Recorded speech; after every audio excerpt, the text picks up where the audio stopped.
So I guess my first point has to do with the weaponization of the Department of Justice. Do we feel like the offer that was made to Eric Adams to dismiss all of his charges if he'd play ball with the Trump administration, was that like an unprecedented weaponization of the Department of Justice?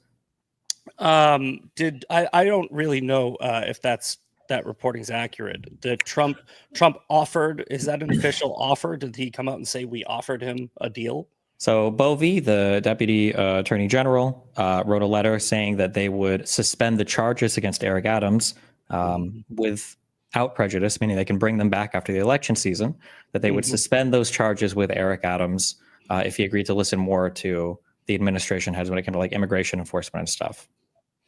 Yeah, I'd have to look more into that. I don't really care enough. Yeah, about let's Eric assume that Adams. that actually happened. Would that be a really bad thing?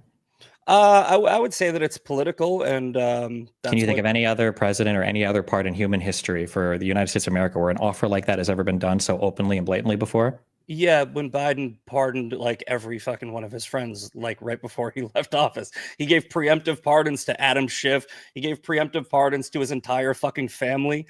So I don't want to hear anything from your side about hooking people up as far as legal favors, or maybe making sure their charges either don't go away or never manifest. So what was the quid pro quo that was offered for him pardoning people as he leaves office? Can you give me an example of one of these? Well, we don't know. They were preemptive. Biden basically said, any crimes that happen to you, you'll get away with. So okay, so you don't have an example then of anything else that's been like the Eric Adams stuff, where somebody's openly told somebody that they were going to temporarily take away their charges as long as they played ball with the administration. Like, again, I would have to look into that. And if it did happen, that would be really bad, and you can't think of anything else that's equivalent to that, right? Yes, I can think of something worse, and I just mentioned it. But well, you didn't give me any examples there. You just said he pardoned all his families and Schiff and everybody else. So you don't think that it was wrong for Biden to pardon his entire family? Doesn't matter if it's wrong or not. I was asking if it was a quid pro quo setup like Trump tried to do with Eric Adams. Well, I believe there's no like hard evidence about this, but I believe the letter that Bovey wrote was public. Right? Okay. If you're talking about the Trump thing, yeah. Is it illegal?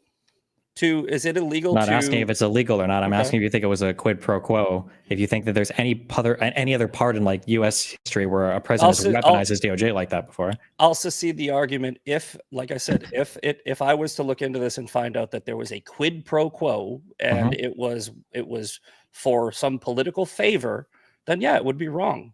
Okay. Yeah.